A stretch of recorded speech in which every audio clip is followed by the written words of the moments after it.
ಇವತ್ತು ಬೆಂಗಳೂರಿನ ಹಲವೆಡೆ ವಿದ್ಯುತ್ ಪೂರೈಕೆಯಲ್ಲಿ ವ್ಯತ್ಯಯವಾಗಲಿದೆ ಅಂತ ಬೆಸ್ಕಾಂ ಪ್ರಕಟಣೆಯಲ್ಲಿ ಹೊರಡಿಸಿದೆ. ಸ್ಟೇಷನ್ ನಿರ್ವಹಣೆ ಕಾಮಗಾರಿ ಹಿನ್ನೆಲೆ ಗುಬ್ಬಲಾಳ, ಉತ್ತರಹಳ್ಳಿ, ಮಾರುತಿ ಲೇಔಟ್, ಭಾರತ್ ಲೇಔಟ್, ದೊಡ್ಡಕಲ್ಲಸಂದ್ರ, ಕೈಗಾರಿಕಾ ಪ್ರದೇಶ, ವಿಠಲಾನಗರ, ಯಾದಾಳಂ ನಗರ, ಮಾರುತಿ ನಗರ ಹಾಗೂ ಸುತ್ತಮುತ್ತಲಿನ ಪ್ರದೇಶಗಳಲ್ಲಿ ಇಡೀ ದಿನ ವಿದ್ಯುತ್ ಇರಲ್ಲ. ದರ್ಶನ್ಗೆ ಪರಪ್ಪನ ಅಗ್ರಹಾರ ಜೈಲಲ್ಲಿ ರಾಜಾತಿಥ್ಯ ಕೇಸ್ಗೆ ಸಂಬಂಧಪಟ್ಟ ಹಾಗೆ ವಿಲ್ಸನ್ ಗಾರ್ಡನ್ ನಾಗನನ್ನ ಬೇರೆ ಜೈಲಿಗೆ ಶಿಫ್ಟ್ ಮಾಡೋದಕ್ಕೆ ಕೋರ್ಟ್ ಅನುಮತಿ ಕೊಟ್ಟಿದೆ. ಹೀಗಾಗಿ ಇವತ್ತು ರೌಡಿ ನಾಗ ಸೇರಿ 20 ಆರೋಪಿಗಳನ್ನ ಬೇರೆ ಬೇರೆ ಜೈಲುಗಳಿಗೆ ಶಿಫ್ಟ್ ಮಾಡುವ ಸಾಧ್ಯತೆ ಇದೆ. ಇನ್ನು ವಿಲ್ಸನ್ ಗಾರ್ಡನ್ ನಾಗನನ್ನ ಕಲಬುರಗಿ ಜೈಲಿಗೆ ಶಿಫ್ಟ್ ಮಾಡುವ ಸಾಧ್ಯತೆ ಇದೆ. ಜಮ್ಮು ಕಾಶ್ಮೀರದಲ್ಲಿ ವಿಧಾನಸಭೆ ಚುನಾವಣೆಯ ಮೊದಲ ಹಂತದ ಮತದಾನ ನಡೀತಾ ಇದೆ. 24 ವಿಧಾನಸಭಾ ಕ್ಷೇತ್ರಗಳಲ್ಲಿ ಒಟ್ಟು 219 ಅಭ್ಯರ್ಥಿಗಳು ಕಣದಲ್ಲಿದ್ದಾರೆ. ಮೊದಲ ಹಂತದಲ್ಲಿ 23 ಲಕ್ಷ ಮತದಾರರಿದ್ದು ಕಿಶ್ತವಾರದಲ್ಲಿ ಮಹಿಳೆಯರಿಗಾಗಿ ಪಿಂಕ್ ಬೂತ್ ಅನ್ನು ಓಪನ್ ಮಾಡಲಾಗಿದೆ. ಜಾತಿ ನಿಂದನೆ ಆರೋಪ ಹಾಗೂ ಬೆದರಿಕೆ ಕೇಸಲ್ಲಿ ಶಾಸಕ ಮುನಿರತ್ನ ಪರಪ್ಪನ ಅಗ್ರಹಾರ ಜೈಲು ಪಾಲಾಗಿದ್ದಾರೆ. ಪೊಲೀಸ್ ಕಸ್ಟಡಿ ಅಂತ್ಯವಾದ ಹಿನ್ನೆಲೆ ಕೋರ್ಟ್ ಮುನಿರತ್ನಗೆ ನ್ಯಾಯಾಂಗ ಬಂಧನ ವಿಧಿಸಿದೆ. ಇನ್ನು ಇವತ್ತು ಮುನಿರತ್ನ ಜಾಮೀನು ಅರ್ಜಿ ವಿಚಾರಣೆ ನಡೆಯಲಿದೆ. ಒಕ್ಕಲಿಗ ಸಮುದಾಯದ ಬಗ್ಗೆ ಅವಹೇಳನ ವಿಚಾರದ ಬಗ್ಗೆ ಮಾತನಾಡಿದ ಡಾಕ್ಟರ್ ನಿರ್ಮಲಾನಂದನಾಥ ಶ್ರೀಗಳು ಶಾಸಕ ಮುನಿರತ್ನ ವಿರುದ್ಧ ಬೇಸರ ವ್ಯಕ್ತಪಡಿಸಿದ್ದಾರೆ. ಈ ರೀತಿ ಮಾತಾಡಿರೋರನ್ನ ಕ್ಷಮಿಸುವುದಕ್ಕೆ ಸಾಧ್ಯವಿಲ್ಲ. ಊರಿಗೌಡ, ನಂಜೇಗೌಡ ವಿಚಾರವಾಗಿ ಕರೆದು ಬುದ್ಧಿ ಹೇಳಿದ್ದೆ. ಈಗ ಮಾತನಾಡಿರೋರನ್ನ ಕ್ಷಮಿಸಲು ಸಾಧ್ಯವಾಗುವುದಿಲ್ಲ ಅಂತ ಅಸಮಾಧಾನ ವ್ಯಕ್ತಪಡಿಸಿದ್ದಾರೆ. ವಿಶ್ವವಿಖ್ಯಾತ ನಾಡ ಹಬ್ಬ ದಸರಾಗೆ ಕ್ಷಣಗಣನೆ ದಿನಗಣನೆ ಆರಂಭವಾಗಿದೆ. ಈಗಾಗಲೇ ಗಜಪಡೆ ಮರಳು ಮೂಟೆ ತಾಲೀಮು ಆರಂಭಿಸಿದ್ದು ಅರಮನೆಯಿಂದ ಬನ್ನಿ ಮಂಟಪದವರೆಗೆ ಭಾರ ಹೊರುವ ಮೂಲಕ ಅಂಬಾರಿ ಹೊರಲು ಅಭಿಮನ್ಯು ಸಿದ್ಧವಾಗಿದ್ದಾನೆ. ಸಂಜೆ 4 ಗಂಟೆಗೆ ಗಜಪಡೆಗೆ ಪೂಜೆ ಸಲ್ಲಿಸುವ ಮೂಲಕ ಮರದ ಅಂಬಾರಿ ಹೊರುವ ತಾಲೀಮಿಗೆ ಚಾಲನೆ ಸಿಗಲಿದೆ.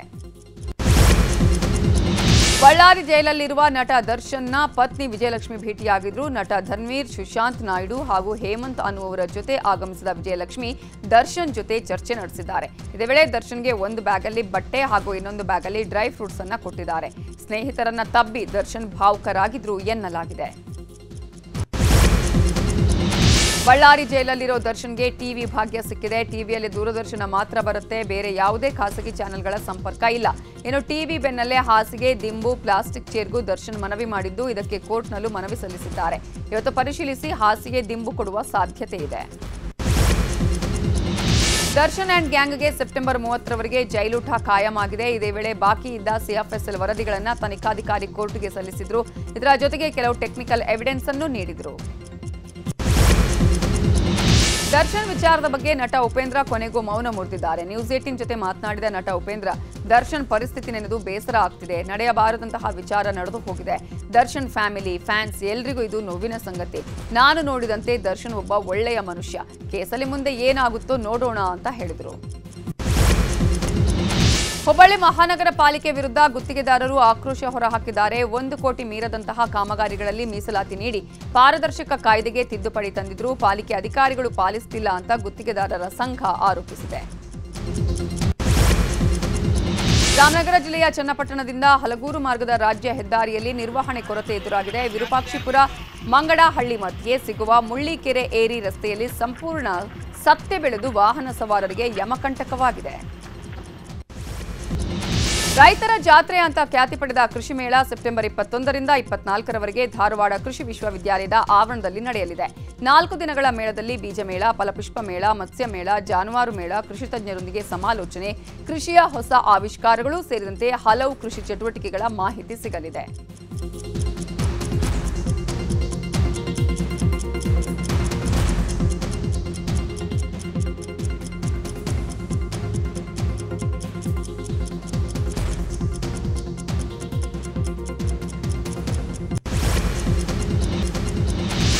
ಏಷ್ಯನ್ ಹಾಕಿ ಚಾಂಪಿಯನ್ಸ್ ಟ್ರೋಫಿಯ ಫೈನಲ್ನಲ್ಲಿ ಭಾರತ ಚೀನಾವನ್ನ 1-0 ಗೋಲಿನಿಂದ ಮಣಿಸಿದೆ. ಈ ಮೂಲಕ ಹರ್ಮನ್ ಪ್ರೀತ್ ಸಿಂಗ್ ನಾಯಕತ್ವದ ಭಾರತ ಹಾಕಿ ತಂಡ ದಾಖಲೆಯ 5ನೇ ಬಾರಿಗೆ ಏಷ್ಯನ್ ಚಾಂಪಿಯನ್ಸ್ ಕಿರೀಟವನ್ನ ಮುಡಿಗೇರಿಸಿಕೊಂಡಿದೆ. ಜೊತೆಗೆ ಭಾರತ ಫೈನಲ್ ಸೇರಿದಂತೆ ಸತತ 7 ಪಂದ್ಯಗಳನ್ನು ಗೆದ್ದು ಪ್ರಶಸ್ತಿಯನ್ನ ವಶಪಡಿಸಿಕೊಂಡಿರುವುದು ವಿಶೇಷ. ನಾಳೆಯಿಂದ ಆರಂಭಗೊಳ್ಳಲಿರುವ ಬಾಂಗ್ಲಾದೇಶ ವಿರುದ್ಧದ ಮೊದಲ ಟೆಸ್ಟ್ಗೆ ಟೀಂ ಇಂಡಿಯಾ ಆಟಗಾರರು ಪ್ರಾಕ್ಟೀಸ್ ಶುರು ಮಾಡಿದ್ದಾರೆ. ಈ ನಡುವೆ ಪ್ರಧಾನ ಕೋಚ್ ಗೌತಮ್ ಗಂಭೀರ್ ಸೇರಿದಂತೆ ಹೊಸದಾಗಿ ನೇಮಕಗೊಂಡಿರುವ ಕೋಚಿಂಗ್ ಸಿಬ್ಬಂದಿಗೆ ಇದು ಮೊದಲ ಸವಾಲಾಗಿದೆ. ನಿನ್ನೆ ಈ ಬಗ್ಗೆ ಮಾತನಾಡಿದ ಕ್ಯಾಪ್ಟನ್ ರೋಹಿತ್ ಶರ್ಮಾ, ರಾಹುಲ್ ದ್ರಾವಿಡ್ ಕೋಚಿಂಗ್ ಶೈಲಿಗೂ ಗೌತಮ್ ಗಂಭೀರ್ ಕೋಚಿಂಗ್ ಶೈಲಿಗೂ ವ್ಯತ್ಯಾಸವಿದೆ. ಆದರೆ ಗಂಭೀರ್ ಸೇರಿದಂತೆ ಎಲ್ಲರೂ ಈಗ ತಂಡಕ್ಕೆ ಒಗ್ಗಿಕೊಳ್ತಿದ್ದಾರೆ ಅಂತ ಹೇಳಿದರು. ಡಿ ಗ್ಯಾಂಗ್ಗೆ ಬೇಲ್ ಸಿಗದಂತೆ ಖಾಕಿ ಪ್ಲಾನ್ ಅನ್ನ ಮಾಡಿಕೊಂಡಿದೆ. ಕೋರ್ಟ್ನಲ್ಲಿ ಎಷ್ಟೇ ಚಾಲೆಂಜ್ ಮಾಡಿದ್ರೂ ಬಿಡಲ್ಲ. ಪದೇ ಪದೇ ಜಾಮೀನಿಗೆ ಪೊಲೀಸರಿಂದ ಕೊಕ್ಕೆಯನ್ನ ಹಾಕೋದಕ್ಕೆ ಏನೆಲ್ಲ ತಯಾರಿ ಬೇಕು ಅವೆಲ್ಲವನ್ನ ಕೂಡ ಈಗಾಗಲೇ ಪೊಲೀಸರು ರೆಡಿ ಮಾಡ್ಕೊಂಡಿದ್ದಾರೆ. ಡಿ ಗ್ಯಾಂಗ್ಗೆ ಬೇಲ್ ಸಿಗದ ಹಾಗೆ ಖಾಕಿ ಪ್ಲಾನ್ ಅನ್ನ ಮಾಡಿಕೊಂಡಿದ್ದು ಕೋರ್ಟ್ನಲ್ಲಿ ಎಷ್ಟೇ ಚಾಲೆಂಜ್ ಮಾಡಿದ್ರೂ ಕೂಡ ಯಾವ್ಯಾದ್ರೂ ಲೋಪ ಇದೆಯಾ ಅನ್ನುವಂತಹ ಪ್ರಯತ್ನದಲ್ಲಿ ಚಾಲೆಂಜ್ ಹಾಕಿದ್ರು ಕೂಡ ಅದಕ್ಕೆ ಸಾಧ್ಯ ಇಲ್ಲ ಅನ್ನುವಂತಹ ರೀತಿಯಲ್ಲಿ ಎಲ್ಲಾ ರೀತಿಯಾದಂತಹ ಎವಿಡೆನ್ಸ್ ಅನ್ನ ಕೂಡ ಈಗಾಗಲೇ ಕೋರ್ಟ್ಗೆ ಸಲ್ಲಿಕೆ ಮಾಡೋದಕ್ಕೆ ಪೊಲೀಸರು ತಯಾರಿ ಮಾಡಿಕೊಂಡಿದ್ದಾರೆ. ರೇಣುಕಾಸ್ವಾಮಿ ಶವದ ಫೋಟೋಗಳನ್ನ ಮತ್ತೆ FSLಗೆ ಕಳುಹಿಸಲಾಗಿದೆ. A10 ವಿನಯ್ ಮೊಬೈಲ್ ಅಲ್ಲಿ ಪತ್ತೆಯಾಗಿತ್ತು ರೇಣುಕಾಸ್ವಾಮಿಯ ಶವದ ಫೋಟೋಗಳು. ಇದು ಒರಿಜಿನಲ್ ಅಲ್ಲ ಅಂತ ಏನಾದ್ರೂ ಉಲ್ಟಾ ಹೊಡೆದ್ರೂ ಕೂಡ ಖಾಕಿ ಬಿಡಲ್ಲ. ಇಲ್ಲಿ ಹೈದರಾಬಾದ್ ರಿಪೋರ್ಟ್ ಜೊತೆಗೆ ಬೆಂಗಳೂರು ರಿಪೋರ್ಟ್ಗೂ ಸಿದ್ಧತೆಯನ್ನ ಮಾಡಿಕೊಳ್ಳಲಾಗಿದೆ. AI ಟೆಕ್ನಾಲಜಿ ಅಂತ ಏನಾದ್ರೂ ಹೇಳಿ ಉಲ್ಟಾ ಹೊಡೆದ್ರೂ ಕೂಡ ಪೊಲೀಸರು ಇಲ್ಲಿ ಬಿಡಲ್ಲ. ಅದೇ ಕಾರಣಕ್ಕಾಗಿ ಬೆಂಗಳೂರಿನ FSLಗೂ ಕೂಡ ಈ ಫೋಟೋವನ್ನ ಕಳಿಸೋದಿಕ್ಕೆ ಈಗಾಗಲೇ ಕೋರ್ಟ್ನಿಂದ ಪರ್ಮಿಷನ್ ಅನ್ನ ತೆಗೆದುಕೊಂಡಿದ್ದಾರೆ.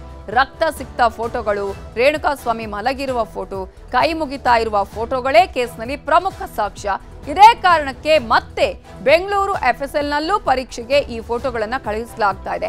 ಇವರು ಏನಾದ್ರೂ ಉಲ್ಟಾ ಹೊಡೆದ್ರೆ ಆ ಫೋಟೋ ಅಲ್ಲ ಅಂತ ಹೇಳಿ ಅಥವಾ ಅದು AI ಇಂದ ಮಾಡಿರುವಂತಹ ಫೋಟೋಗಳು ಅಂತ ಏನಾದ್ರೂ ಹೇಳಿದ್ರು ಕೂಡ ಅದು ಕೂಡ ಅಲ್ಲಿ ಯಾವುದೇ ರೀತಿಯಲ್ಲಿ ಸಾಬೀತು ಆಗದ ಹಾಗೆ ಇದರ ಬಗ್ಗೆ ಎಲ್ಲಾ ರೀತಿಯಾದಂತಹ ಮುನ್ನೆಚ್ಚರಿಕಾ ಕ್ರಮಗಳನ್ನ ಪೊಲೀಸರು ತೆಗೆದುಕೊಂಡಿದ್ದಾರೆ. ಅದೇ ಕಾರಣಕ್ಕಾಗಿ ಬೆಂಗಳೂರು FSLಗೆ ಮತ್ತೆ ಈ ಫೋಟೋವನ್ನ ಕಳುಹಿಸಲಾಗಿದೆ. ಇದರ ಬಗ್ಗೆ ಇನ್ನಷ್ಟು ಡೀಟೇಲ್ಸ್ ಅನ್ನ ಕೊಡೋದಕ್ಕೆ ನಮ್ಮ ರಿಪೋರ್ಟರ್ ಮುನಿರಾಜು ಈಗ ನೇರ ಸಂಪರ್ಕದಲ್ಲಿ ಜಾಯಿನ್ ಆಗಿದ್ದಾರೆ. ಮುನಿರಾಜು, ಈಗಾಗಲೇ ಜಾಮೀನಿಗೆ ಯಾವ ರೀತಿಯಾಗಿ ಅರ್ಜಿ ಹಾಕಬೇಕು, ಯಾವೆಲ್ಲ ಅಂಶಗಳನ್ನ ಚಾರ್ಜ್ ಶೀಟ್ ನಲ್ಲಿ ಉಲ್ಲೇಖ ಮಾಡಿದ್ದಾರೆ, ಅದಕ್ಕೆ ಸರಿಯಾಗಿ ನಮಗೆ ಏನಾದರೂ ಅದರಲ್ಲಿ ಉಪಯೋಗ ಆಗುವಂತಹ ಅಂಶಗಳು ಇದೆಯಾ, ಲೋಪಗಳು ಇದೆಯಾ ಅನ್ನೋದನ್ನ ಹುಡುಕುವಂತಹ ಪ್ರಯತ್ನ ಈಗ ವಕೀಲರು ಮಾಡ್ತಾ ಇದ್ದಾರೆ ಆರೋಪಿಗಳ ಪರವಾಗಿ. ಸೊ ಇಂತಹ ಸಂದರ್ಭದಲ್ಲಿ ಪೊಲೀಸರ ಜಾಣ ನಡೆ ಯಾವ ರೀತಿಯಾಗಿದೆ, ಪೊಲೀಸರು ಎಲ್ಲಿ ಎಚ್ಚರಿಕೆಯ ಹೆಜ್ಜೆಗಳನ್ನ ಈಗ ಎಲ್ಲಾ ಕಡೆ ಇಡ್ತಾ ಇದ್ದಾರೆ? ನವಿತಾ, ಏನು ಈ ಒಂದು ಕೊಲೆ ಪ್ರಕರಣದಲ್ಲಿ ಪೊಲೀಸರು ಸಾಕಷ್ಟು ಸಾಕ್ಷಿಗಳನ್ನ ಸಂಗ್ರಹ ಮಾಡಿದ್ರು. ಅದರಲ್ಲಿ ಪ್ರಮುಖ ಆರೋಪಿ ವಿನಯ್ ಏನಿದ್ದಾನೆ ಆತನ ಒಂದು ಮೊಬೈಲ್ ಫೋನ್ ನಲ್ಲಿ ಒಂದು ರೇಣುಕಾಸ್ವಾಮಿಗೆ ಸಂಬಂಧಪಟ್ಟಂತ 2 ಫೋಟೋಗಳು ಕೂಡ ಪತ್ತೆಯಾಗಿತ್ತು. ನಂತರ ಈ ಒಂದು ಫೋಟೋಗಳನ್ನ ಹೊರ ತೆಗೆದಾಗ ಮುಂದೆ ಅದು ಏನಾದ್ರು ಕೋರ್ಟ್ ವಿಚಾರಣೆ ವೇಳೆ ಡಿಫೆನ್ಸ್ ವಕೀಲರು ಒಂದು ವಾದವನ್ನು ಕೂಡ ಮಂಡಿಸುವಂತ ಸಾಧ್ಯತೆ ಇದೆ. ಅಂದ್ರೆ ಈ ಒಂದು ಫೋಟೋಗಳನ್ನ AI ಟೆಕ್ನಾಲಜಿ ಬಳಸಿಕೊಂಡು ಅದನ್ನ ಕ್ರಿಯೇಟ್ ಮಾಡಿರಬಹುದು ಅಂತೇಳಿ ಒಂದು ವಾದವನ್ನು ಕೂಡ ಒಂದು ಮಾಡುವಂತ ಸಾಧ್ಯತೆಗಳು ಕೂಡ ಇರೋದ್ರಿಂದ ಅದಕ್ಕೆ ಸಂಬಂಧಪಟ್ಟಂತೆ ಈಗ ಪೊಲೀಸರು ಮತ್ತೊಂದು ಹೆಜ್ಜೆಯನ್ನ ಈಗಲೇ ಇಡ್ತಾ ಇರೋದು. ಅಂದ್ರೆ ಈ ಒಂದು ಫೋಟೋಗಳನ್ನ ಯಾವ ಮೊಬೈಲ್ ನಲ್ಲಿ ಸೆರೆ ಹಿಡಿಯಲಾಗಿತ್ತು ಮತ್ತೆ ಯಾವ ಮೊಬೈಲ್ ನಲ್ಲಿ ಆ ಒಂದು ಫೋಟೋಗಳು ಪತ್ತೆ ಆಗಿದ್ದೇವೆ ಅನ್ನೋದ್ರ ಬಗ್ಗೆ ಒಂದು ನಿಖರ ಮಾಹಿತಿಯನ್ನ ಅಧಿಕೃತವಾಗಿ ಪಡೆಯುವ ಸಲುವಾಗಿ ಈಗ ಆ ಒಂದು ಮೊಬೈಲ್ ಫೋನ್ ಅನ್ನ FSLಗೆ ಕಳಿಸೋದಕ್ಕೆ ಕೂಡ ಮುಂದಾಗಿದ್ದಾರೆ. ಅಂದ್ರೆ ಈ ಒಂದು ಫೋಟೋಗಳು AI ಮುಖಾಂತರ ಒಂದು ರೆಡಿ ಮಾಡಿರುತ್ತವ ಅಥವಾ ಮೊಬೈಲ್ ನಲ್ಲಿ ಸೆರೆ ಹಿಡಿದಿರೋ ಅಂತ ಹೇಳಿ ಅಧಿಕೃತವಾಗಿ ಒಂದು FSL ರಿಪೋರ್ಟ್ ಬರಬೇಕಾಗುತ್ತೆ. ಅದಕ್ಕೋಸ್ಕರ ಈಗ ಆ ಒಂದು ಮೊಬೈಲ್ ಫೋನ್ ಅನ್ನ ಈಗ FSLಗೆ ರವಾನೆ ಮಾಡಿ ಅದರಲ್ಲಿರುವಂತಹ ಫೋಟೋಗಳ ಬಗ್ಗೆ ಒಂದು ನೈಜತೆಯ ಒಂದು ವರದಿಯನ್ನ ಪಡ್ಕೊಳ್ಳೋದಕ್ಕೆ ಈಗ ಪೊಲೀಸರು ಮುಂದಾಗಿರೋದು. ಯಾಕಂದ್ರೆ ಮುಂದೆ ಕೋರ್ಟ್ ನಲ್ಲಿ ವಿಚಾರಣೆ ಸಂದರ್ಭದಲ್ಲಿ ವಕೀಲರು ಸಾಕಷ್ಟು ಡಿಫೆನ್ಸ್ ಅಂಶಗಳನ್ನ ಕೂಡ ಅಲ್ಲಿ ಮೆನ್ಷನ್ ಮಾಡಬಹುದು. ಅಂದ್ರೆ ಆರೋಪಿಗಳ ಪರವಾಗಿ ಯಾವ್ದಾದ್ರು ಒಂದು ಸಣ್ಣ ಒಂದು ಪ್ಲಸ್ ಪಾಯಿಂಟ್ ಸಿಕ್ಕಿದ್ರು ಕೂಡ ಅದನ್ನ ಬಳಸಿಕೊಂಡು ಒಂದು ವಾದವನ್ನು ಮಾಡುವಂತ ಸಾಧ್ಯತೆ ಇರುತ್ತೆ. ಆ ಸಲುವಾಗಿ ಈಗ ಈಗಿರುವಂತಹ ಫೋಟೋಗಳು ಅದನ್ನ AI ಮುಖಾಂತರ ಒಂದು ಏನಾದ್ರು ತಯಾರಿ ಮಾಡಿರಬಹುದು ಒಂದು ಶಂಕೆ ಅಥವಾ ಆ ಒಂದು ಪಾಯಿಂಟ್ ಮೇಲೆ ಒಂದು ವಾದವನ್ನು ಕೂಡ ಮಾಡುವಂತ ಸಾಧ್ಯತೆಗಳಿರೋದ್ರಿಂದ ಅದಕ್ಕೆ ಈಗಲೇ ಅವಕಾಶ ಕೊಡಬಾರದು ಅನ್ನೋ ಕಾರಣಕ್ಕೋಸ್ಕರ ಅದನ್ನ FSLಗೆ ಕಳಿಸಿ ಆ ಒಂದು ಫೋಟೋಗಳು AI ಸೃಷ್ಟಿನ ಅಥವಾ ಫೋನ್ ನಲ್ಲಿ ಸೆರೆ ಹಿಡಿದಿರುವ ಅನ್ನೋದ್ರ ಬಗ್ಗೆ ಅಧಿಕೃತವಾಗಿ ಒಂದು ರಿಪೋರ್ಟ್ ಕೂಡ ಬೇಕಾಗುತ್ತೆ. ಆ ಸಲುವಾಗಿ ಈಗ FSLಗೆ ಆ ಒಂದು ಫೋಟೋಗಳನ್ನ ಮತ್ತೆ ಮೊಬೈಲ್ ಫೋನ್ ಅನ್ನ ಎರಡನ್ನು ಕೂಡ ರವಾನೆ ಮಾಡಿ ಅದ್ರ ಬಗ್ಗೆ ಒಂದು ವರದಿಯನ್ನ ಕೂಡ ಪಡ್ಕೊಳ್ಳೋದಕ್ಕೆ ಈಗ ಪೊಲೀಸರು ಮುಂದಾಗಿದ್ದಾರೆ. ನವಿತಾ, ಮುನಿರಾಜು, ಈಗಾಗಲೇ ನಾವು ಗಮನಿಸಿದ್ವಿ ಈಗ ಅನೇಕ ಆರೋಪಿಗಳು ಆಲ್ರೆಡಿ ಕೆಲವರು ಚಾರ್ಜ್ ಶೀಟ್ ಸಲ್ಲಿಕೆ ಆಗೋದಕ್ಕಿಂತ ಮುಂಚೆ ಕೆಲವರು ಸಲ್ಲಿಕೆ ಆದ ಬಳಿಕವೂ ಕೂಡ ಈಗಾಗಲೇ ಜಾಮೀನಿಗೆ ಅರ್ಜಿಯನ್ನ ಸಲ್ಲಿಸಿದ್ರು. ಅನೇಕ ಕಡೆ ರಿಜೆಕ್ಟ್ ಆಗಿತ್ತು, ಕೆಲವರು ತಾವೇ ವಾಪಸ್ ತೆಗೆದುಕೊಂಡಿದ್ರು. ಇಂತಹ ಸಂದರ್ಭದಲ್ಲಿ ಎಲ್ಲೂ ಕೂಡ ಅಂದ್ರೆ ಬೇಲ್ ಸಿಗದ ಹಾಗೆ ನೋಡ್ಕೊಳ್ಳುವಂತಹ ನಿಟ್ಟಿನಲ್ಲಿ ಪೊಲೀಸರು ಎಲ್ಲಾ ರೀತಿಯಂತಹ ಸಾಕ್ಷಿಗಳಾಗಿರ್ಬೋದು, ಸ್ಟೇಟ್ಮೆಂಟ್ಗಳಾಗಿರ್ಬೋದು, 164 ಸ್ಟೇಟ್ಮೆಂಟ್ಗಳಾಗಿರ್ಬೋದು, ಇವೆಲ್ಲದರ ಜೊತೆಗೆ ಈಗ ಟೆಕ್ನಿಕಲ್ ಎವಿಡೆನ್ಸ್ ಅನ್ನೇ ಮುಖ್ಯ ಸಾಕ್ಷಿಯಾಗಿ ಕೋರ್ಟ್ಗೆ ಕೊಡುವಂತಹ ಸಾಧ್ಯತೆ, ಬೇಲ್ ಸಿಗದ ಹಾಗೆ ನೋಡ್ಕೊಳ್ಳುವಂತಹ ಸಾಧ್ಯತೆನಾ ಇಲ್ಲಿ? ಖಂಡಿತ ನವಿತಾ, ಯಾಕಂದ್ರೆ ಈಗಾಗಲೇ ಆರೋಪಿಗಳು ಒಬ್ಬೊಬ್ಬರಾಗಿ ಒಂದು ಜಾಮೀನು ಅರ್ಜಿಯನ್ನ ಸಲ್ಲಿಕೆ ಮಾಡೋದಕ್ಕೆ ಮುಂದಾಗ್ತಾ ಇರೋದು. ಅದರಿಂದ ಏನು ಪ್ರತಿ ಆರೋಪಿ ಕೂಡ ಒಂದು ಜಾಮೀನು ಅರ್ಜಿಯನ್ನು ಸಲ್ಲಿಕೆ ಸಂದರ್ಭದಲ್ಲಿ ಅವ್ರು ಯಾವ ಒಂದು ರೋಲ್ ಇದೆ, ಅವ್ರ ಮೇಲೆ ಇರುವಂತಹ ಆರೋಪಗಳು ಏನು, ಮತ್ತೆ ಯಾವ ರೀತಿ ಕೃತ್ಯದಲ್ಲಿ ಭಾಗಿಯಾಗಿದ್ದಾರೆ, ಮತ್ತೆ ಅವರ ವಿರುದ್ಧ ಇರುವಂತಹ ಸಾಕ್ಷಿಗಳು ಏನು ಅನ್ನೋದ್ರ ಬಗ್ಗೆ ಸಂಪೂರ್ಣವಾಗಿ ಎಲ್ಲವನ್ನೂ ಕೂಡ ಒಂದು ಆನ್ ರೆಕಾರ್ಡ್ ತಂದಿದ್ದಾರೆ. ಆದ್ರಿಂದ ಈಗ ಅವ್ರ ವಿರುದ್ಧ ಇರುವಂತಹ ಒಂದು ಟೆಕ್ನಿಕಲ್ ಸಾಕ್ಷ್ಯಗಳೇನಿದೆ ಅದನ್ನ ಪ್ರೂವ್ ಮಾಡಿ ಒಂದು ಆರೋಪಿಗಳು ಜಾಮೀನು ಸಂದರ್ಭದಲ್ಲಿ ಆಕ್ಷೇಪಣೆ ಸಲ್ಲಿಸೋದಕ್ಕೆ ಮತ್ತೆ ಕೋರ್ಟ್ನ ಗಮನಕ್ಕೆ ತರೋದಕ್ಕೆ ಕೂಡ ಈಗ ಬೇಕಾದಂತ ಒಂದು ಸಿದ್ಧತೆಗಳನ್ನ ಮಾಡ್ಕೊಂಡಿದ್ದಾರೆ. ಅದರ ಮುಂದುವರೆದ ಭಾಗವಾಗಿ ಈಗ ಆರೋಪಿಗಳ ಮೊಬೈಲ್ ಫೋನ್ ನಲ್ಲಿ ಸಿಕ್ಕಿರುವಂತಹ ಡೇಟಾ ಇರಬಹುದು, ಅವರ ಮೊಬೈಲ್ ಇರುವಂತಹ ಒಂದು ಫೋಟೋಸ್ ಇರಬಹುದು, ಮತ್ತೆ ಅವರ ವಿರುದ್ಧ ಇರುವಂತಹ ಡಿಜಿಟಲ್ ಸಾಕ್ಷ್ಯಗಳನ್ನ ಒಂದು FSL ನಲ್ಲಿ ಒಂದು ಅಧಿಕೃತ ದಾಖಲೆ ರೂಪದಲ್ಲಿ ಪಡ್ಕೊಂಡು ಅದನ್ನ ಜಾಮೀನು ಸಂದರ್ಭದಲ್ಲಿ ನ್ಯಾಯಾಲಯದ ಗಮನಕ್ಕೆ ಕೂಡ ತರೋದಕ್ಕೆ ಮುಂದಾಗಿದ್ದಾರೆ. ಈ ರೀತಿ ಒಂದು ನ್ಯಾಯಾಲಯಕ್ಕೆ ಒಂದು ಏನು ರೆಕಾರ್ಡ್ಸ್ ಮತ್ತೆ ರಿಪೋರ್ಟ್ಸ್ ಅನ್ನ ಕೊಟ್ಟ ಸಂದರ್ಭದಲ್ಲಿ ಆರೋಪಿಗಳಿಗೆ ಜಾಮೀನು ಸಿಗುವಂತ ಸಾಧ್ಯತೆ ಕೂಡ ಕಡಿಮೆ ಆಗುತ್ತೆ. ಅದರಿಂದ ಪೊಲೀಸರು ಕೂಡ ಒಂದು ಹೆಜ್ಜೆ ಮುಂದೆ ಹೋಗಿದ್ದು ಪ್ರತಿಯೊಂದು ಮೊಬೈಲ್ ಅನ್ನ ಒಂದು ರಿಟ್ರೀವ್ ಮಾಡುವಂತದ್ದು ಮತ್ತೆ ಆ ಒಂದು ಫೋಟೋಗಳಿರ್ಬೋದು ಎಲ್ಲವನ್ನು ಕೂಡ ಅಧಿಕೃತವಾಗಿ FSL ಮುಖಾಂತರ ರಿಪೋರ್ಟ್ ಅನ್ನ ಪಡೆದು ನ್ಯಾಯಾಲಯಕ್ಕೆ ಒಂದು ಸಲ್ಲಿಕೆ ಮಾಡುವಂತ ಕೆಲಸವನ್ನು ಕೂಡ ಈಗ ಮಾಡೋದಕ್ಕೆ ಮುಂದಾಗಿದ್ದಾರೆ. Navitha, thank you Muniraju. Details. ಇವತ್ತು ಶಾಸಕ ಮುನಿರತ್ನ ಜಾಮೀನು ಭವಿಷ್ಯ ನಿರ್ಧಾರ ಆಗುತ್ತೆ. ಇವತ್ತು ಜನಪ್ರತಿನಿಧಿಗಳ ಕೋರ್ಟ್ನಲ್ಲಿ ವಿಚಾರಣೆ ನಡೆಯಲಿದೆ. ಈಗಾಗಲೇ ಜಾಮೀನು ಅರ್ಜಿಯನ್ನ ಸಲ್ಲಿಕೆ ಮಾಡಿದ್ದಾರೆ ಮುನಿರತ್ನ ಅವರ ಪರ ವಕೀಲರು. ನಿನ್ನೆನೆ ಜಾಮೀನಿಗೆ ಅರ್ಜಿಯನ್ನ ಸಲ್ಲಿಸಿದ್ದಾರೆ. ಸೊ ಜಾಮೀನಿಗೆ ಆಕ್ಷೇಪಣೆಯನ್ನ ಸಲ್ಲಿಸಲಿದ್ದಾರೆ SPP. ನಮಗೆ ಆಕ್ಷೇಪಣೆ ಸಲ್ಲಿಸೋದಕ್ಕೆ 2 ದಿನಗಳ ಕಾಲ ಅವಕಾಶ ಕೊಡಿ ಅಂತ ಕೇಳಿದ್ರು. ಆದರೆ ಕೋರ್ಟ್ 1 ದಿನಗಳ ಕಾಲ ಅವಕಾಶ ನೀಡಿದೆ. ಈ ಹಿನ್ನೆಲೆಯಲ್ಲಿ ಇವತ್ತು ಜಾಮೀನಿಗೆ ಆಕ್ಷೇಪಣೆ ಸಲ್ಲಿಸೋದಕ್ಕೆ ಈಗಾಗಲೇ SPP ಕೂಡ ಎಲ್ಲಾ ರೀತಿಯಲ್ಲೂ ರೆಡಿ ಆಗಿದ್ದಾರೆ.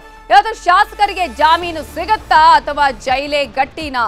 ಒಲ್ಲದ ಮನಸ್ಸಿನಿಂದಾನೇ ಊಟ ತಿಂಡಿಯನ್ನ ಸೇವನೆ ಮಾಡ್ತಿದ್ದಾರಂತೆ ಮುನಿರತ್ನ. ಶಾಸಕ ಮುನಿರತ್ನಗೆ ಈಗ ಜಾತಿನಿಂದನೇ ಬೆದರಿಕೆ ಕೇಸ್ನಲ್ಲಿ ಬೇಲ್ ಟೆನ್ಷನ್ ಆರಂಭ ಆಗಿದೆ. ಈಗಾಗಲೇ 2 ದಿನಗಳ ಕಾಲ ಪೊಲೀಸ್ ಕಸ್ಟಡಿಯಲ್ಲಿದ್ದಂತಹ ಮುನಿರತ್ನ ಅವರನ್ನ ನಿನ್ನೆ ಪರಪ್ಪನ ಅಗ್ರಹಾರ ಜೈಲಿಗೆ ಕಳುಹಿಸಲಾಗಿತ್ತು. ನ್ಯಾಯಾಧೀಶರ ಮುಂದೆ ಹಾಜರುಪಡಿಸಿದಂತಹ ಪೊಲೀಸರು ಅವರನ್ನ ಮತ್ತೆ ಕಸ್ಟಡಿಗೆ ಕೇಳಿದ್ರು. ಆದರೆ ನ್ಯಾಯಾಂಗ ಬಂಧನಕ್ಕೆ ವಿಧಿಸಲಾಗಿದೆ. ಈಗಾಗಲೇ ಕೋರ್ಟ್ ಅವರನ್ನ ನ್ಯಾಯಾಂಗ ಬಂಧನಕ್ಕೆ ನೀಡಿರುವ ಹಿನ್ನೆಲೆಯಲ್ಲಿ ನಿನ್ನೆ ಪರಪ್ಪನ ಅಗ್ರಹಾರ ಜೈಲಿಗೆ ಕಳುಹಿಸಲಾಗಿದೆ. ಇವತ್ತು ಜಾಮೀನು ಅರ್ಜಿಯ ವಿಚಾರಣೆ ಕೂಡ ನಡೆಯುತ್ತೆ. ಅನಾರೋಗ್ಯದ ವಿಚಾರವನ್ನ ಇಟ್ಟುಕೊಂಡು ಈಗಾಗಲೇ ಜಾಮೀನು ಅರ್ಜಿಗೂ ಕೂಡ ಸಲ್ಲಿಕೆಯನ್ನ ಮಾಡಿದ್ದಾರೆ.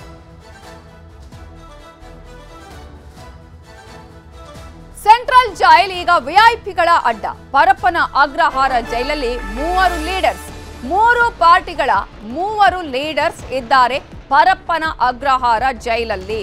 ಸೆಂಟ್ರಲ್ ಜೈಲ್ ಈಗ ವಿಐಪಿಗಳ ಅಡ್ಡ ಆಗ್ತಾ ಇದೆ. ಪರಪ್ಪನ ಅಗ್ರಹಾರ ಜೈಲಲ್ಲಿ 3 ಪಾರ್ಟಿಗಳ 3 ಲೀಡರ್ಸ್ ಈಗ ಇದ್ದಾರೆ. ಯಾರ್ಯಾರು ಅಂತ ನೋಡ್ತಾ ಹೋಗೋದಾದ್ರೆ, ಅತ್ಯಾಚಾರ ಕೇಸ್ನಲ್ಲಿ ಪ್ರಜ್ವಲ್ ರೇವಣ್ಣ ಇದೇ ಜೈಲಲ್ಲಿ ಇರೋದು. ಇನ್ನು ವಾಲ್ಮೀಕಿ ಹಗರಣದಲ್ಲಿ ಮಾಜಿ ಸಚಿವ ಬಿ ನಾಗೇಂದ್ರ ಕೂಡ ಈ ಒಂದು ಜೈಲಲ್ಲೇ ಇರುವಂತದ್ದು. ಈಗ ಜಾತಿನಿಂದನೇ ಬೆದರಿಕೆ ಕೇಸ್ನಲ್ಲಿ ಮುನಿರತ್ನ ಅವರು ಕೂಡ ಪರಪ್ಪನ ಅಗ್ರಹಾರ ಜೈಲಲ್ಲೇ ಇದ್ದಾರೆ. ಇನ್ನು ರೇಣುಕಾಸ್ವಾಮಿ ಕೊಲೆ ಕೇಸ್ ಆರೋಪಿ ದೀಪಕ್ ಕೂಡ ಪರಪ್ಪನ ಅಗ್ರಹಾರ ಜೈಲಲ್ಲೇ ಇದ್ದಾನೆ. ಈ ದೀಪಕ್ ಮುನಿರತ್ನ ಅಕ್ಕನ ಮಗ. ಹಾಗಾಗಿ ಒಂದ್ ಕಡೆ ಮಾವ, ಇನ್ನೊಂದ್ ಕಡೆ ಅಳಿಯ, ಇಬ್ರು ಕೂಡ ಈಗ ಪರಪ್ಪನ ಅಗ್ರಹಾರ ಜೈಲಲ್ಲೇ ಇದ್ದಾರೆ. ಇಷ್ಟು ಮಾತ್ರ ಅಲ್ಲ, ಕಳೆದ 20 ದಿನಗಳ ಹಿಂದಿನವರೆಗೂ ಕೂಡ ದರ್ಶನ್ ಕೂಡ ಇದೇ ಒಂದು ಜೈಲಲ್ಲೇ ಇದ್ದಿರೋದು. ರೇಣುಕಾಸ್ವಾಮಿ ಕೊಲೆ ಪ್ರಕರಣಕ್ಕೆ ಸಂಬಂಧಪಟ್ಟಂತಹ ಆರೋಪಿಗಳು ಕೂಡ ಈ ಒಂದು ಜೈಲಲ್ಲೇ ಇದ್ದಿದ್ದು. ಹಾಗಾಗಿ ಇಡೀ ಒಂದು ಪರಪ್ಪನ ಅಗ್ರಹಾರ ಈಗ ವಿಐಪಿಗಳ ಅಡ್ಡದ ತರ ಆಗಿದೆ ಅನ್ನುವಂತಹ ವಿಚಾರವನ್ನ ನಾವಿಲ್ಲಿ ಗಮನಿಸಬೇಕಾಗತ್ತೆ. ಇದರ ಬಗ್ಗೆ ಇನ್ನಷ್ಟು ಡೀಟೇಲ್ಸ್ ಅನ್ನ ಕೊಡೋದಕ್ಕೆ ನಮ್ಮ ರಿಪೋರ್ಟರ್ ಮುನಿರಾಜು ಈಗ ನೇರ ಸಂಪರ್ಕದಲ್ಲಿ ಜಾಯಿನ್ ಆಗಿದ್ದಾರೆ. ಮುನಿರಾಜು, ಒಂದ್ ಕಡೆ ಈಗಾಗಲೇ ಎಲ್ಲಾ ವಿಐಪಿಗಳ ಅಡ್ಡ ಆಗ್ತಾ ಇದೆಯಾ ಪರಪ್ಪನ ಅಗ್ರಹಾರ ಅನ್ನೋದು ಒಂದ್ ಕಡೆ ಆದ್ರೆ, ಮತ್ತೊಂದ್ ಕಡೆ ಈಗಾಗಲೇ ಮುನಿರತ್ನ ಅವರು ಜಾಮೀನಿಗೆ ಅರ್ಜಿಯನ್ನ ಸಲ್ಲಿಸಿದ್ದಾರೆ. ನಿನ್ನೆ ಏನು ಆಗಬಹುದು? SPP ಆಕ್ಷೇಪಣೆ ಸಲ್ಲಿಸೋದಕ್ಕೆ ಯಾವ ರೀತಿಯಾಗಿ ತಯಾರಿಯನ್ನ ಮಾಡಿಕೊಂಡಿದ್ದಾರೆ? ನವಿತಾ, ಇವತ್ತು ಮುನಿರತ್ನ ಜಾಮೀನು ಅರ್ಜಿ ವಿಚಾರಣೆ ಕೂಡ ಇವತ್ತು ಕೋರ್ಟ್ನಲ್ಲಿ ಬರ್ತಾ ಇರೋದು. ನಿನ್ನೆ ಅವರ ಪರ ವಕೀಲರು ಕೂಡ ಒಂದು ಜಾಮೀನು ಕೋರಿ ಒಂದು ಅರ್ಜಿಯನ್ನ ಸಲ್ಲಿಕೆ ಮಾಡಿದ್ದಾರೆ. ಏನು ಮುನಿರತ್ನ ಅವರಿಗೆ ಆರೋಗ್ಯ ಸಮಸ್ಯೆ ಇದೆ, ಅವರಿಗೆ ಹೃದಯ ಸಂಬಂಧಿ ಕಾಯಿಲೆ ಮತ್ತೆ ಅರ್ನಿಯ ಸಮಸ್ಯೆ ಕೂಡ ಇರೋದ್ರಿಂದ ಅವರಿಗೆ ಜಾಮೀನನ್ನು ಕೊಡಬೇಕು ಅಂತೇಳಿ ಒಂದು ಅಂದ್ರೆ ಮಧ್ಯಂತರ ಜಾಮೀನು ಕೊಡಬೇಕು ಅಂತೇಳಿ ಒಂದು ಕೋರ್ಟ್ನಲ್ಲಿ ಒಂದು ಮನವಿಯನ್ನು ಕೂಡ ಮಾಡ್ಕೊಂಡಿದ್ರು. ಆದ್ರೆ ಇದಕ್ಕೆ ಸರ್ಕಾರಿ ಪರ ವಕೀಲರು ಕೂಡ ಒಂದು ಆಕ್ಷೇಪಣೆಯನ್ನ ಸಲ್ಲಿಕೆ ಮಾಡೋದಕ್ಕೆ ಕಾಲಾವಕಾಶ ಕೊಡಬೇಕು ಅಂತೇಳಿ ಒಂದು ಮನವಿಯನ್ನ ಮಾಡಿರೋದ್ರಿಂದ ಇವತ್ತು ಸರ್ಕಾರದ ಪರ ವಕೀಲರು ಈ ಒಂದು ಜಾಮೀನು ಅರ್ಜಿಗೆ ಒಂದು ಆಕ್ಷೇಪಣೆಯನ್ನು ಕೂಡ ಸಲ್ಲಿಕೆ ಸಲ್ಲಿಕೆ ಮಾಡ್ತಾರೆ. ಮತ್ತೆ ಇದೇ ವೇಳೆ ಏನು ನಿನ್ನೆ ಮುನಿರತ್ನ ಪರ ವಕೀಲರು ಕೂಡ ಒಂದು ವಾದವನ್ನ ಮಾಡಿ ಅವರನ್ನ ಅರೆಸ್ಟ್ ಮಾಡಿದಾಗ ಅವ್ರಿಗೆ ಅಂದ್ರೆ ಅರೆಸ್ಟ್ ಮಾಡೋ ಮುನ್ನ ಅವರಿಗೆ ನೋಟಿಸ್ ಕೊಡಬೇಕಾಗಿತ್ತು. ಆದ್ರೆ ನೋಟಿಸ್ ಅನ್ನು ಕೊಡದ ಏಕಾಏಕಿ ಅವರನ್ನ ಬಂಧನ ಮಾಡಿದ್ದಾರೆ ಅಂತೇಳಿ ಒಂದು ಆರೋಪವನ್ನು ಕೂಡ ಈ ವೇಳೆ ಒಂದು ಕೋರ್ಟ್ ನಲ್ಲಿ ಒಂದು ವಾದವನ್ನು ಕೂಡ ಮಾಡಿರುತ್ತದೆ. ಅದರಿಂದ ಇವತ್ತು ಈ ಒಂದು ಜಾಮೀನು ಅರ್ಜಿಯ ಒಂದು ವಿಚಾರಣೆ ಕೂಡ ನಡೀತಾ ಇರೋದ್ರಿಂದ ಅವ್ರಿಗೆ ಬೇಲ್ ಸಿಗುತ್ತಾ ಇಲ್ವಾ ಅನ್ನೋದು ಕೂಡ ಇವತ್ತು ನಿರ್ಧಾರ ಆಗುತ್ತೆ. ಮತ್ತೆ ಈಗಾಗಲೇ ಈ ಒಂದು ಜಾಮೀನು ಅರ್ಜಿಗೆ ಒಂದು ಸರ್ಕಾರದ ಪರ ವಕೀಲರು ಕೂಡ ಇವತ್ತು ಜಾಮೀನಿಗೆ ಒಂದು ಆಕ್ಷೇಪಣೆಯನ್ನು ಕೂಡ ಸಲ್ಲಿಕೆ ಮಾಡೋದಕ್ಕೆ ಬೇಕಾದ ಒಂದು ಸಿದ್ಧತೆಗಳನ್ನು ಕೂಡ ಮಾಡಿಕೊಂಡಿದ್ದಾರೆ. ಇನ್ನು ಈಗಾಗಲೇ ಈ ಒಂದು ಪ್ರಕರಣದಲ್ಲಿ ಮುನಿರತ್ನ ಅವರು ನ್ಯಾಯಾಂಗ ಬಂಧನಕ್ಕೆ ಒಳಗಾಗಿರೋದ್ರಿಂದ ಅವರೀಗ ಪರಪ್ಪನ ಅಗ್ರಹಾರ ಜೈಲಿನಲ್ಲಿದ್ದಾರೆ. ಮತ್ತೆ ಜೈಲಿನಲ್ಲಿ ಈಗಾಗಲೇ 3 ಪಕ್ಷದ ಒಂದು ಏನು ರಾಜಕೀಯ ನಾಯಕರು ಕೂಡ ಇರುವಂತದ್ದು. ಅಂದ್ರೆ ಏನು ಅತ್ಯಾಚಾರ ಪ್ರಕರಣದಲ್ಲಿ ಪ್ರಜ್ವಲ್ ರೇವಣ್ಣ ಅವರು ಜೈಲಿನಲ್ಲಿದ್ದಾರೆ. ಮತ್ತೊಂದು ಕಡೆ ವಾಲ್ಮೀಕಿ ಹಗರಣದಲ್ಲಿ ಬಿ ನಾಗೇಂದ್ರ ಅವರು ಕೂಡ ಈಗ ಜೈಲಿನಲ್ಲಿದ್ದಾರೆ. ಈಗ ಮುನಿರತ್ನ ಕೂಡ ಒಂದು ಜೈಲಿಗೆ ಹೋಗಿರೋದ್ರಿಂದ ಈ ಒಂದು ಪರಪ್ಪನಗರ ಜೈಲಿನಲ್ಲಿ ಒಂದು ರೀತಿ ವಿಐಪಿಗಳ ಒಂದು ಅಡ್ಡ ಆಗ್ತಾ ಇದೆ ಅಂತ ಹೇಳ್ಬೇಕಾಗುತ್ತೆ. ಏನು 3 ಪಕ್ಷದ ನಾಯಕರು ಕೂಡ ಈಗ ಜೈಲಿನಲ್ಲಿ ಇರೋದ್ರಿಂದ ಅಲ್ಲಿ ಈಗ ಹೆಚ್ಚಿನ ಒಂದು ಸೆಕ್ಯೂರಿಟಿ ಮತ್ತೆ ಬಂದೋಬಸ್ತ್ ಮಾಡುವಂತ ಕೆಲಸವನ್ನು ಕೂಡ ಈಗ ಜೈಲು ಅಧಿಕಾರಿಗಳಿಗೆ ಆಗುವಂತದ್ದು. ಅದರಿಂದ ಈಗ ಈ ಒಂದು ಪ್ರಕರಣದಲ್ಲಿ ಈಗ ಏನು ಮುನಿರತ್ನ ಅವರು ಇವತ್ತು ಜಾಮೀನು ಅರ್ಜಿಯ ವಿಚಾರಣೆ ಕೂಡ ಬರ್ತಾ ಇರೋದ್ರಿಂದ ಅವರಿಗೆ ಇವತ್ತು ಜಾಮೀನು ಸಿಗುತ್ತಾ ಅಥವಾ ಇಲ್ವಾ ಅನ್ನೋದು ಕೂಡ ಇವತ್ತು ಮಧ್ಯಾಹ್ನದ ವೇಳೆಗೆ ನಿರ್ಧಾರ ಆಗುತ್ತೆ. ನವಿತಾ, ಈ ಸಂದರ್ಭದಲ್ಲಿ ಏನಾದ್ರೂ ಇನ್ನಷ್ಟು ಕಸ್ಟಡಿಗೆ ಕೇಳುವಂತಹ ಸಾಧ್ಯತೆಗಳು ಇಲ್ಲಿ ಇರುತ್ತಂತ? ಯಾಕಂದ್ರೆ ಹೇಳಿದ್ರೆ ಒಂದು ಈಗ ಎಲ್ಲಾ 2 ಪ್ರಕರಣದಲ್ಲಿ ಪ್ರತ್ಯೇಕ ಪ್ರಕರಣದಲ್ಲೂ ಕೂಡ ತನಿಖೆ ಇನ್ನೂ ಕೂಡ ಬಾಕಿ ಇದೆಯಾ ಹೇಗೆ ಅಂತ ಹೇಳಿ? ನವಿತಾ, ಈಗಾಗಲೇ ಏನು ಒಂದು ಪ್ರಕರಣದಲ್ಲಿ ತನಿಖೆಯನ್ನ ಮಾಡಿದ ಒಂದು ಮಾಹಿತಿ ಇದೆ. ಅಂದ್ರೆ ಏನು ಮುನಿರತ್ನ ವಿರುದ್ಧ ಒಂದು ಜಾತಿ ನಿಂದನೆ ಪ್ರಕರಣ ದಾಖಲಾಗಿತ್ತು. ಈ ಒಂದು ಪ್ರಕರಣಕ್ಕೆ ಸಂಬಂಧಪಟ್ಟಂತೆ ಎಸಿಪಿ ಪ್ರಕಾಶ್ ನೇತೃತ್ವದಲ್ಲಿ ಒಂದು ಪ್ರಕರಣದ ತನಿಖೆಯನ್ನು ಕೂಡ ಮಾಡಿರುತ್ತದೆ. ಆದ್ರೆ ಬೆದರಿಕೆ ಹಾಕಿರುವಂತಹ ಒಂದು ಆರೋಪ ಕೂಡ ಇರೋದ್ರಿಂದ ಆ ಒಂದು ಪ್ರಕರಣದಲ್ಲಿ ಕೂಡ ಒಂದು ಕಸ್ಟಡಿಗೆ ಪಡೆಯುವಂತ ಸಾಧ್ಯತೆ ಕೂಡ ಇದೆ.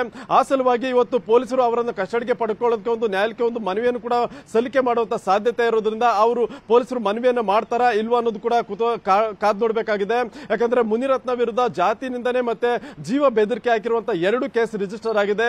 ಒಂದು ಪ್ರಕರಣವನ್ನ ಎಸಿಪಿ ನೇತೃತ್ವದಲ್ಲಿ ತನಿಖೆಯನ್ನು ಮಾಡಿದ್ರೆ ಮತ್ತೊಂದು ಪ್ರಕರಣವನ್ನ ವೈಯಲಿ ಕಾವಲ್ ಪೊಲೀಸರು ತನಿಖೆಯನ್ನು ಮಾಡಬೇಕಾಗುತ್ತೆ.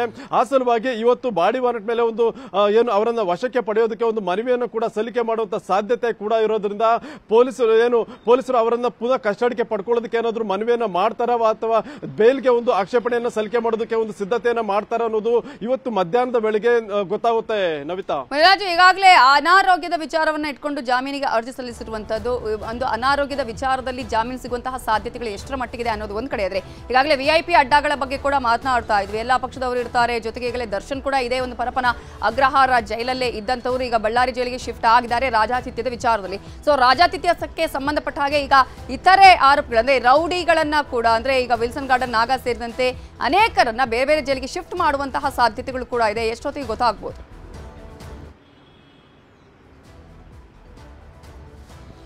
ನವಿತಾ, ಈಗಾಗಲೇ ಏನು ಪರಪ್ಪನಗರ ಜೈಲಿನಲ್ಲಿ ಸಾಕಷ್ಟು ಸಂಖ್ಯೆಯಲ್ಲಿ ವಿಐಪಿಗಳು ಮತ್ತೆ ದೊಡ್ಡ ದೊಡ್ಡ ನಟೋರಿಯಸ್ ರೌಡಿಗಳು ಕೂಡ ಆ ಒಂದು ಜೈಲಿನಲ್ಲಿ ಇರುವಂತದ್ದು. ಮತ್ತೆ ಅದರಿಂದ ಈಗಾಗಲೇ ಏನು ಈ ಹಿಂದೆ ಒಂದು ರಾಜ್ಯಾತೀತ ಒಂದು ಪ್ರಕರಣ ಕೂಡ ದಾಖಲಾಗಿತ್ತು. ಅದು ದರ್ಶನ್ ವಿರುದ್ಧ ಕೂಡ ಒಂದು 2 FIR ಕೂಡ ದಾಖಲಾಗಿತ್ತು. ನಂತರ ಈ ಒಂದು ರಾಜ್ಯಾತೀತಕ್ಕೆ ಸಂಬಂಧಪಟ್ಟಂತೆ ದರ್ಶನ್ ಅವರನ್ನ ಬಳ್ಳಾರಿ ಜೈಲಿಗೆ ಸ್ಥಳಾಂತರ ಮಾಡೋದಕ್ಕೆ ಕೂಡ ಒಂದು ಆದೇಶ ಆಗಿತ್ತು. ಈಗ ಇದೇ ಪ್ರಕರಣದಲ್ಲಿ ಏನು ವಿಲ್ಸನ್ ಗಾರ್ಡನ್ ರೌಡಿ ಶೀಟರ್ ಆಗಿರುವಂತಹ ಏನು ನಾಗ ಏನಿದ್ದಾನೆ ಈತನನ್ನ ಕೂಡ ಈಗ ಬೇರೆ ಕಡೆಗೆ ಒಂದು ಸ್ಥಳಾಂತರ ಮಾಡೋದಕ್ಕೆ ನಿನ್ನೆ ಕೋರ್ಟ್ ಒಂದು ಅನುಮತಿಯನ್ನು ಕೂಡ ಕೊಟ್ಟಿದೆ.